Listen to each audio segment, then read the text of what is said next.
What's going down, YouTube family? It's your boy, Mike Macklin, aka Money Mike, the financial Thanos, because I'm snapping my fingers and I'm turning your financial problems to dust. Hey, I want to welcome you guys to my channel. If this is your first time tuning in, hey, please do me a huge favor. Consider hitting that like button if you enjoyed this video.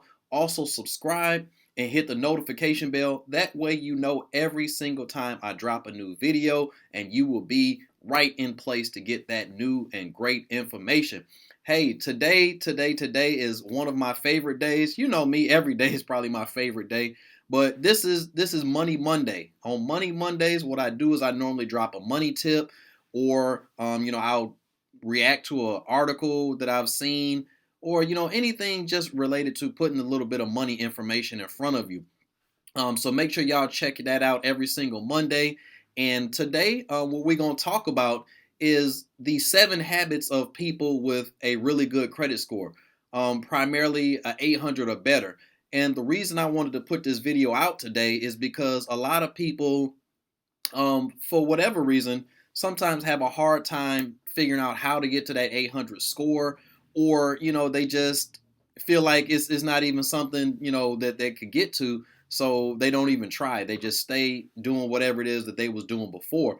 And I don't want you guys or ladies to do that, so I wanted to drop this quick little video for you. Hope you guys enjoy it again, and we're gonna get right into it.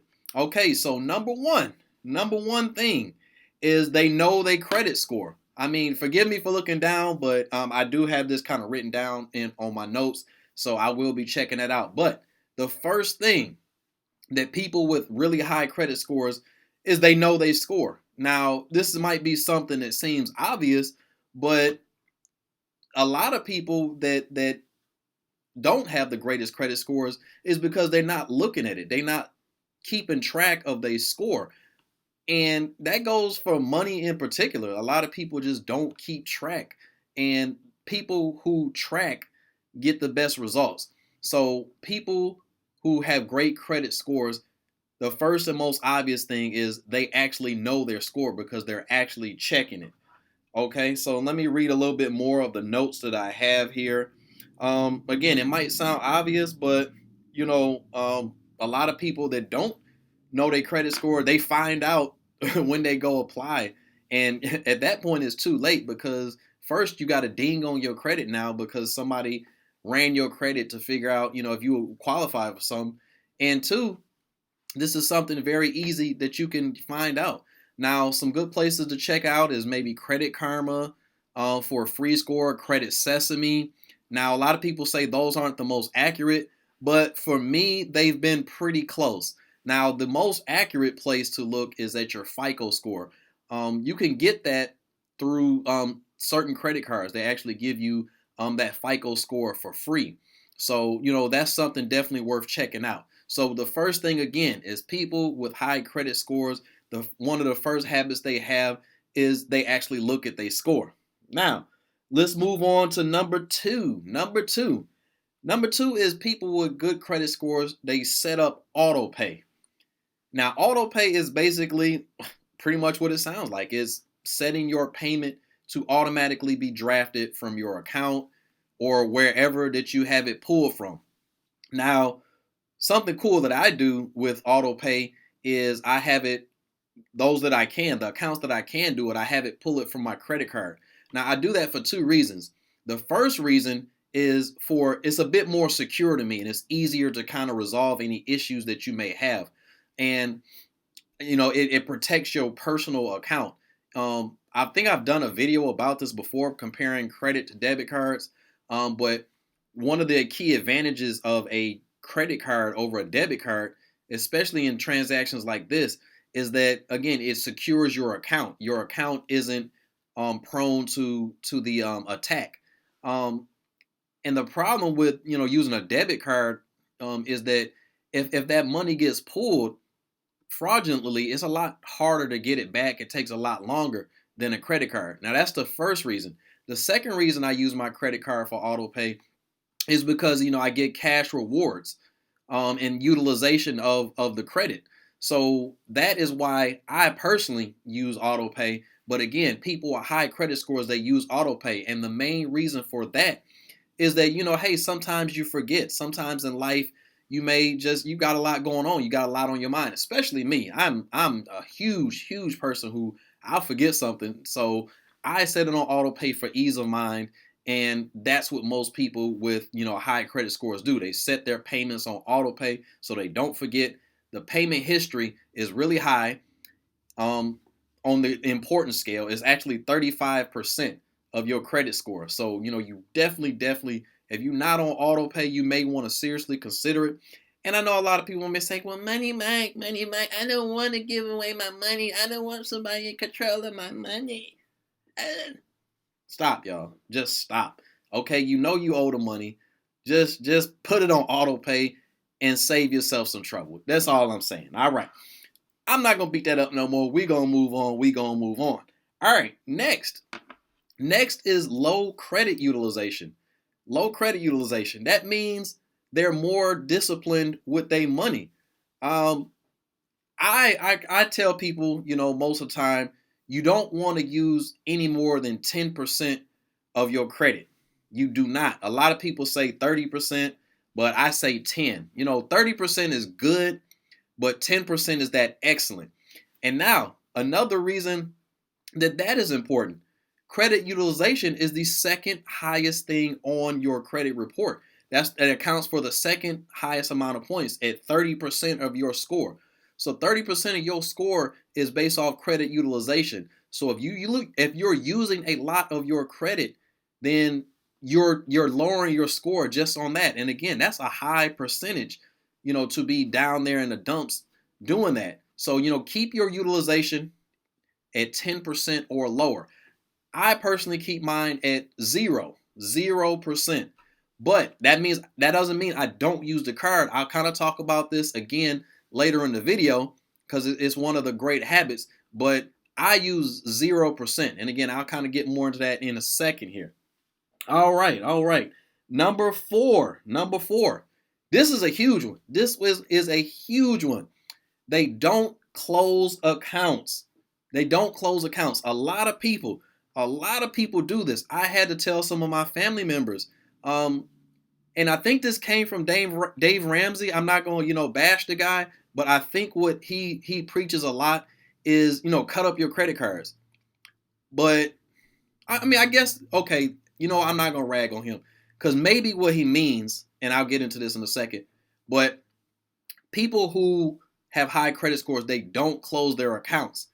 And the reason for that is even if you barely use it or you're not using it that much, you want to keep it open because you want the age of your account to be high.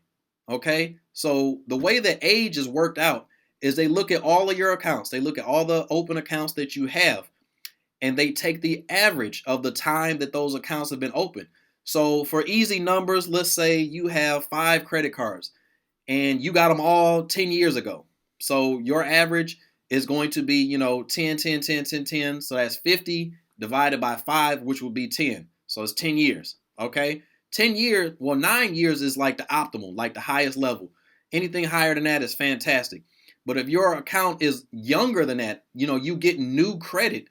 That's looked upon kind of down. It's the credit bureaus don't look that fondly on young credit. That's why people who are younger, their scores aren't that great because they have little to no, history on that credit. Now, a good way to work on that or to help that is actually to become an authorized user on someone's account who has, a long credit history. So, your parents or your grandparents is a good person to go to. Now, I'm going to say this. They're good to go to if they have a good history. If they ain't been paying them bills on time, they got bad history. It don't matter how long the history is. If it's bad, you don't want that. You want a good long history, meaning the payments have been on time all the time for a long period of time. And what that does is it improves your average age. And in most cases, it gets you to that 9 years that you want to get to. So that's the next one. Number 4 is you don't want to close your accounts. Do not close your accounts. Dave Ramsey talks about cutting up the credit cards. And that's fine. You can cut up the credit card and not use it.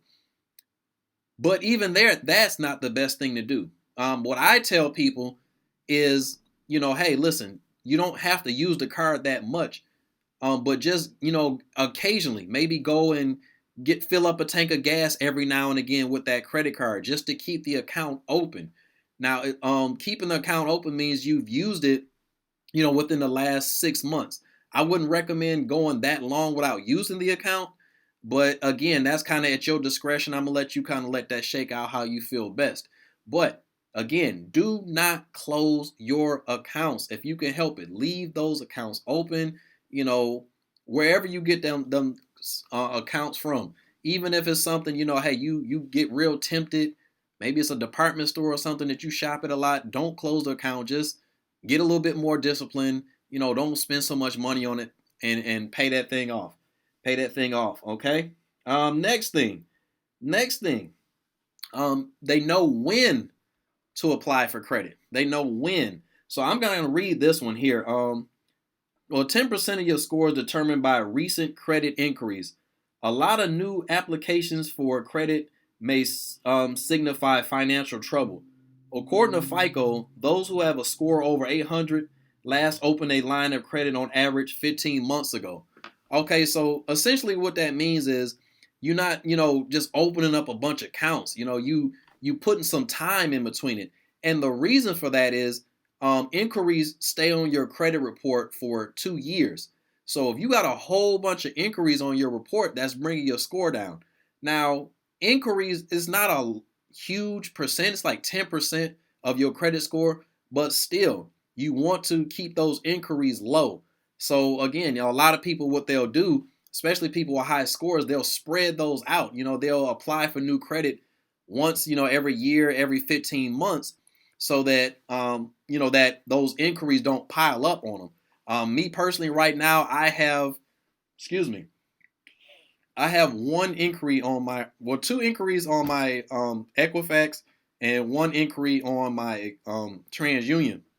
And the reason for that is, again, I don't apply for credit a lot. I space that out because I want those low. And also another tip that I do. This is what I do also. Put a freeze on your credit. What I mean by that is, when you put a freeze on your credit, that's basically the only way your credit can get pulled, is that you'd have to lift that freeze. So, a lot of times people try to do fraud on your account.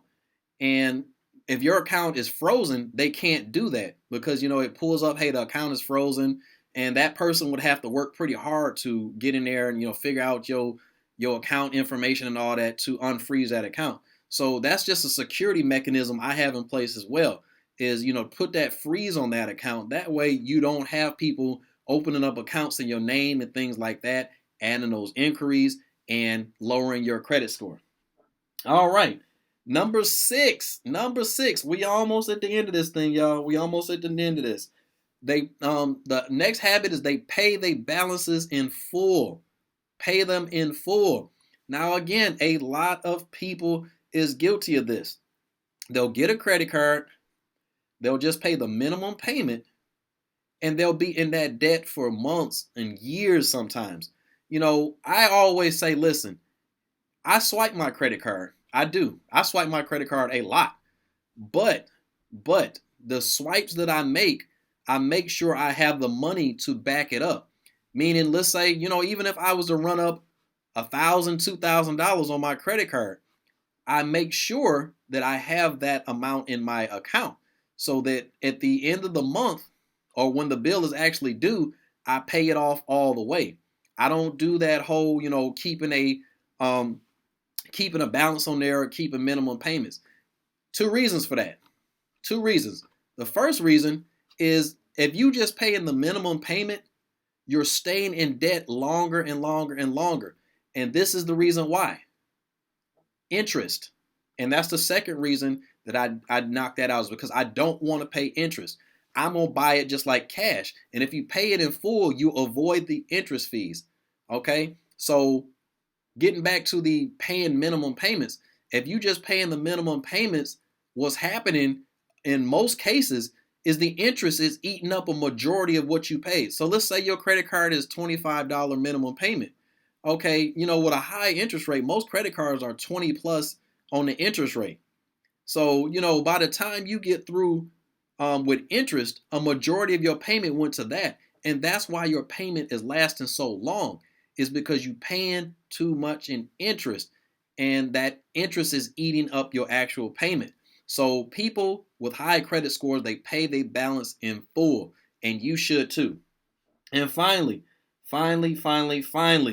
number seven is they simply know how to choose credit cards. Now I'm gonna read this part again.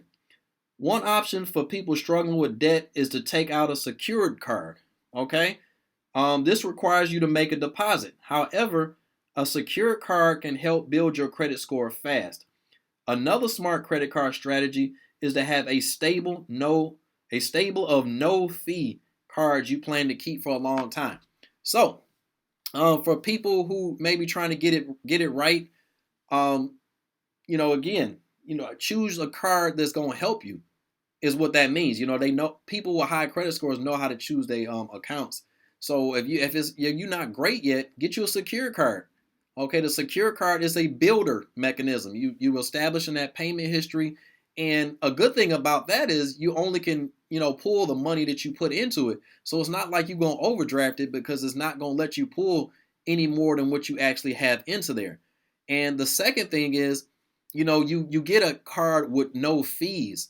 Okay, once your credit starts to get decent, look at those cards that don't have fees on them. There's $90 a year fees, or a lot of times, they have these fees just for having the card, which is crazy. So you want to choose the right cards without fees, and that offer you good things like rewards, or statement credit or something like that. You want to get something from the card. You don't want to just be getting cards that don't do anything for you, and it's not helping your score. It's not helping you do anything.